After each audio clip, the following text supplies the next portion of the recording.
सुप्रभात बच्चों, कैसे हैं आप सब। उम्मीद करती हूँ आप सब घर में सुरक्षित होंगे और अपना अध्ययन अच्छे से कर रहे होंगे।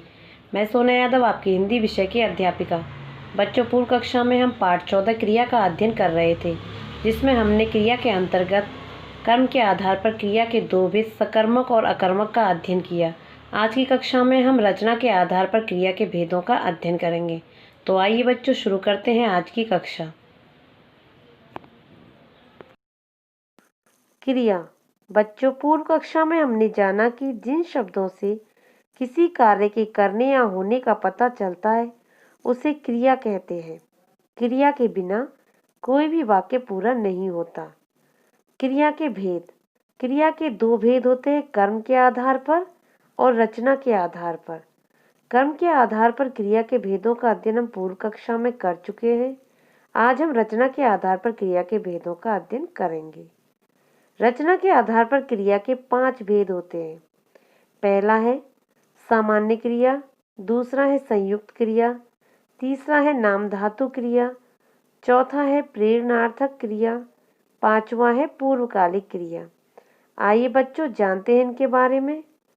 सामान्य क्रिया।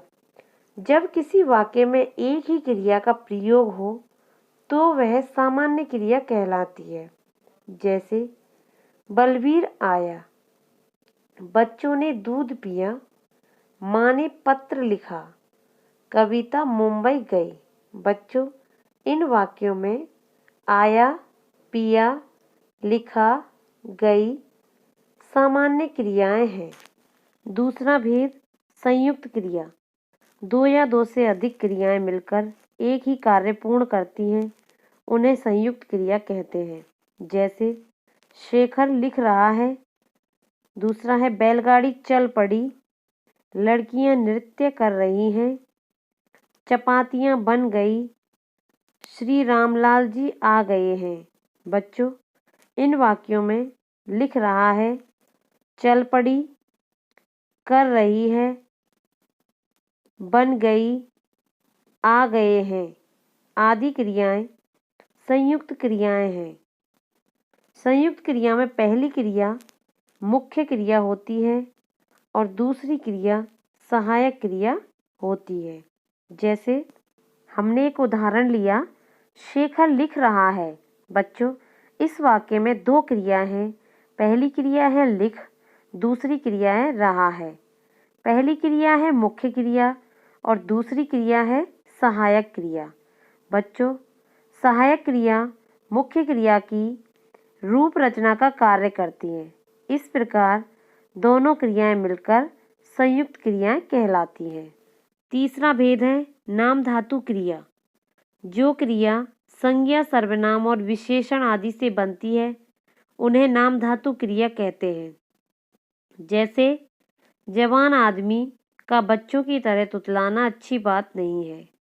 दूसरा है बड़े भाई द्वारा छोटे भाई की जमीन हथियाना गलत है। बच्चों, इन वाक्यों में तुतलाना, हथियाना नाम धातु क्रियाएं हैं। जैसे बात से बतियाना। यहाँ बात शब्द संज्ञा शब्द है जिससे नाम धातु क्रिया बनती है बतियाना। बच्चों, नाम धातु क्रियाएं 5 प्रकार से बनती है। आइए उनके बारे में जानते हैं। पहला है संज्ञा से नाम धातु क्रियाएं। हाथ से हथियाना, लात से लतियाना, शर्म से शर्माना, फिल्म से फिल्माना, लाज से लजाना, चक्कर से चकराना। दूसरा है सर्वनाम से नाम धातु क्रियाएं। अपना से अपनाना।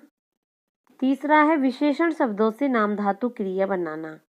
गर्म से गरमाना, मोटा से मुटियाना, साठ से सठियाना, तोतला से तुतलाना। चौथा भेद है अनुकरणवाची शब्दों द्वारा नाम धातु क्रिया बनाना।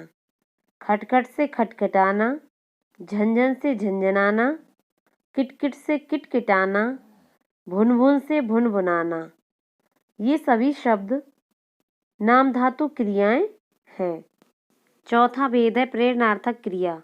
जिस क्रिया को कर्ता स्वयं ने करके दूसरों को करने की प्रेरणा देता है उसे प्रेरणार्थक क्रिया कहते हैं। जैसे मालिक नौकर से सामान उठवाता है, दादी जी नौकरानी से कपड़े धुलवाती हैं, अध्यापिका बच्चों से पाठ पढ़वाती है, पत्नी पति से आटा मंगवाती है।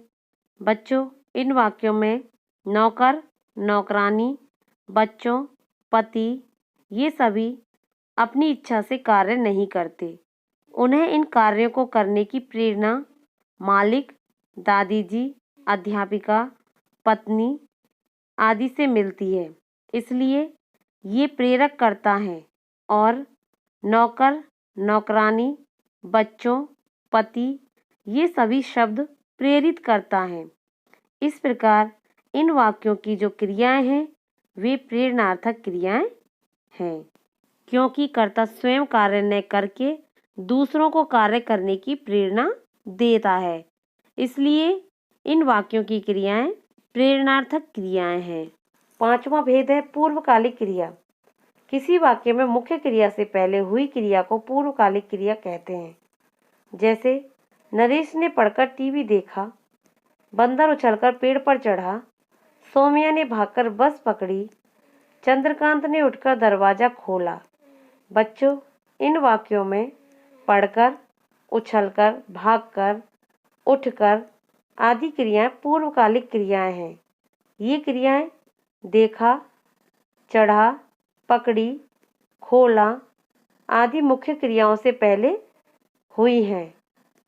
बच्चों, इन क्रियाओं में कर अथवा कर के जोड़कर पूर्वकालिक क्रियाएं बनाई जाती है। बच्चों, अब हम अपना कक्षा कार्य शुरू करेंगे। पहले ही पाठ का नाम लिखेंगे। पाठ 14 क्रिया। दिनांक लिखेंगे 11/12/2020। कक्षा कार्य। दूसरा भेद है रचना के आधार पर क्रिया के भेद। पहला है संयुक्त क्रिया। जिन वाक्यों की एक से अधिक क्रियाएं मिलकर एक ही कार्य पूर्ण करती हैं उन्हें संयुक्त क्रिया कहते हैं। जैसे लड़कियां नृत्य कर रही हैं, श्री रामजी लाल आ गए हैं। दूसरा भेद है सामान्य क्रिया। जब किसी वाक्य में एक ही क्रिया का प्रयोग हो तो वह सामान्य क्रिया कहलाती है। जैसे बलबीर आया, बच्चों ने दूध पिया। तीसरा भेद है नाम धातु क्रिया।